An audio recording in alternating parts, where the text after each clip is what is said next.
Students, पीछे आप 6th class में फ्रैक्शंस के बारे में सीख चुके हैं, भिन्न के बारे में सीख चुके हैं। उन्हीं चीज़ों का रेपिटेशन है, एक बार दोबारा दोहरा लें हम। Fraction means a part of a whole, पूरे का एक भाग, हिस्सा। एग्जाम्पल के तौर पर एक सर्कल है जिसके 4 भाग किए हुए हैं, जिनमें से एक भाग आपको दिखाया गया है शेड करके। It means 1 out of 4, it is written as 1/4। 1 जो ऊपर वाला पार्ट है इसे हम न्यूमरेटर बोलते हैं, जो नीचे वाला पार्ट है इसे आप डिनोमिनेटर बोलते हैं। प्रॉपर फ्रैक्शन क्या है? इसकी वैल्यू हमेशा 1 से कम होती है, that is always less than 1। It means numerator is less than denominator. If numerator is less than denominator, then it is a proper fraction. Examples 4/5, 6/11, 2/3। इन सभी केसेस में न्यूमरेटर है जो डिनोमिनेटर से छोटा है। इम्प्रॉपर फ्रैक्शन किसको कहते हैं? जिसकी वैल्यू 1 से बड़ी हो। Numerator is greater than denominator. Examples आप इसको उल्टा कर दें तो एग्जाम्पल्स बन जाएंगे किसके? इम्प्रॉपर फ्रैक्शन के। जैसे 5/4, numerator is greater than denominator. 11/6 में भी इस तरीके से। अब मिक्स्ड फ्रैक्शन क्या है? मिक्स्ड फ्रैक्शन इससे अगला पार्ट है जिसमें एक पार्ट प्रॉपर फ्रैक्शन होता है और दूसरा पार्ट कोई नेचुरल नंबर, होल नंबर होता है। 5/4। 5/4 को अगर आप डायाग्रामेटिकली देखना चाहें तो एक कंप्लीट, जिसके हमने 4 भाग किए हुए हैं, और दूसरा सर्कल जो है उसका एक 4 भाग किए हुए लेकिन एक शेडेड है। आप ऐसा कह सकते हैं कि 2 सेब हैं, 2 सेब में से आप 4-4 फाड़ियाँ उसकी कर लेते हैं और आपको 5 फाड़ियाँ मिलती हैं, तो आप क्या बोलते हो? 5/4 सेब आपको मिला है। इसे आप यूँ समझ सकते हैं, एक कंप्लीट सेब और एक सेब का चौथा हिस्सा, या एक पूरी रोटी और दूसरी रोटी का चौथा हिस्सा। 1 कंप्लीट एंड एक उसके साथ क्या फ्रैक्शन कुछ। इसे आप कैसे करते हैं? 5/4 को जब आप डिवीज़न की फॉर्म में लिखते हैं, 5 को अंदर लिखते हैं, न्यूमरेटर को डिनोमिनेटर से डिवाइड करते हैं। तो ये 1 पे गया, 4×4, 4×1=4, 1 बचा रिमाइंडर। इसे आप क्या लिखेंगे? 1 इज़ कम्प्लीट। जो आपका भागफल आया, कोशिएंट आया, उसे आप कंप्लीट अलग से लिखेंगे, 1 इज़ कम्प्लीट। और जो बचा है, ये जो रिमाइंडर बचा है 1/4, क्या बच गया आपके पास? फ्रैक्शन बच गया। जब आप इस फॉर्म में लिखते हैं 1 राइट 1/4, इसे क्या बोलेंगे आप? मिक्स्ड फ्रैक्शन बोलेंगे। एवरी इम्प्रॉपर फ्रैक्शन, हर एक इम्प्रॉपर फ्रैक्शन को आप किस फॉर्म में लिख सकते हैं? मिक्स्ड फ्रैक्शन के रूप में लिख सकते हैं।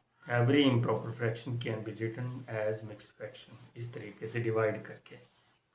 इसका उल्टा भी सही है कि जब आप मिक्स्ड फ्रैक्शन कोई दिया हुआ है आपको, तो उसे आप इम्प्रॉपर फ्रैक्शन की फॉर्म में लिख सकते हैं। वो कैसे लिखना है? 2 राइट 3/4, 2 कंप्लीट। ये 2 रोटियां कंप्लीट हैं आपकी, और तीसरी रोटी में से आपको 3 भाग मिले, चौथा भाग नहीं मिला। तो ऑन द होल आपको कितना मिला? 4 भाग। ये 4 4 8 भाग, 8 और 3 11 भाग, 11 पार्ट्स। तो प्रत्येक रोटी के कितने पार्ट्स करें आप? 4। तो आप कह सकते हैं 11/4 हिस्से आपको मिले टोटल। करने का तरीका क्या है? 4 2 इसकी इससे मल्टीप्लिकेशन करते हैं, डिनोमिनेटर की कम जो होल नंबर है 7, 4 2 8, और ये जो न्यूमरेटर ऐड कर देते हैं, तो 11/4। इसके बाद आता है बेटा इक्विवेलेंट फ्रैक्शंस। जैसे ये एक, आप मान लीजिए एक वर्ग है, एक स्क्वायर है, इसके 2 पार्ट्स किए हुए हैं, तो ये जो फ्रैक्शन है 1/2 कहलाएगा। इसी स्क्वायर के अगर 4 पार्ट्स कर दिए जाएं और 2 पार्ट्स आपको दे दिए जाए, फिर आपके पास 2/4 है। इसी स्क्वायर के अगर 6 पार्ट्स कर दिए जाएं, आपको 3 दे दिए जाएं, तो क्या देगा? 3/6। इसी स्क्वायर के अगर 8 पार्ट्स कर दिए, लेकिन और उसमें से 4 आपको दे दिए जाएं, तो आपको 4/8 आएगा, 4/8 आएगा। लेकिन each and every case, in each and every case हम क्या देख रहे हैं? स्क्वायर का आपको कितना हिस्सा मिल रहा है? आपको उस ब्रेड का, स्क्वायर ब्रेड का कितना हिस्सा मिल रहा है? चाहे आप उसके 8 पार्ट करते हैं और उसमें से 4 लेते हैं, चाहे 6 करते हैं 3 लेते हैं, चाहे 4 करते हैं 2 लेते हैं, चाहे 2 ही पार्ट्स करते हैं और 1 ले लेते हैं, ब्रेड का आपको आधा ही हिस्सा मिल रहा है। तो ये वास्तव में आपस में क्या है, इक्वल है। जब ये इक्वल है तो इन्हें इक्विवेलेंट फ्रैक्शंस कहा जाता है। कैसे ज्ञात करना है इक्विवेलेंट फ्रैक्शन को? न्यूमरेटर और डिनोमिनेटर को सेम नंबर से या तो डिवाइड किया जाएगा या मल्टीप्लाई किया। जैसे 3/7 है, 3/7 न्यूमरेटर को भी आपने 2 से मल्टीप्लाई किया, डिनोमिनेटर को आपके पास क्या 3 2 6 और 7 2 14। लाइकवाइज 3/7 को आपने 3 से मल्टीप्लाई किया, न्यूमरेटर को, डिनोमिनेटर को 3 से, 9/21। ये वास्तव में दोनों क्या है, इक्विवेलेंट फ्रैक्शंस है। दोनों क्या, तीनों 3/7, 6/14 और 9/21। 14/21 को आपने 7 से न्यूमरेटर और डिनोमिनेटर को डिवाइड किया, ये 2/3 आया आपका। तो ये क्या हुआ, इक्विवेलेंट फ्रैक्शंस हैं इसके। कंटिन्यू।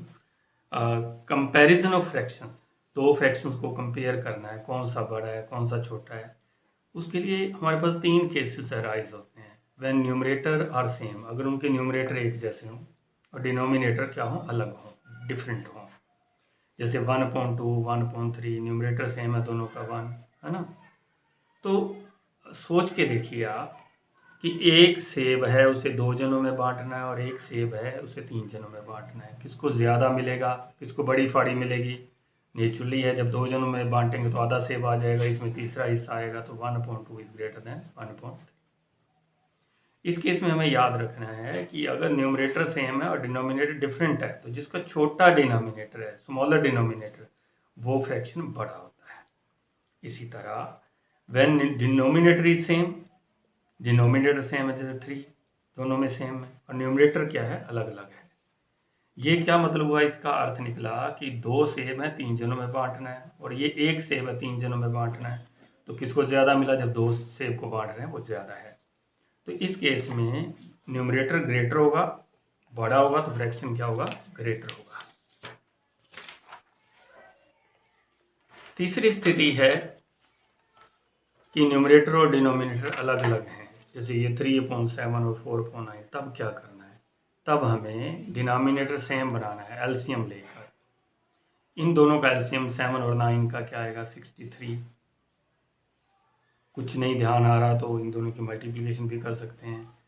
तो उल्टा, जैसे 9 को आप इधर मल्टीप्लाई करेंगे ऊपर नीचे, और 7 को इधर मल्टीप्लाई करेंगे। अब क्या हो गया, ये 27/63, इधर 28/63। अब इनका डिनोमिनेटर सेम हो गया। अब पहले वाला रूल लगेगा जो हम कर चुके हैं, डिनोमिनेटर सेम है, आप न्यूमरेटर की कंपैरिजन कर रहे हैं, तो न्यूमरेटर जिसका बड़ा है 28 बड़ा है, इसका मतलब ये जो नंबर है, ये जो फ्रैक्शन है, this is greater than this one.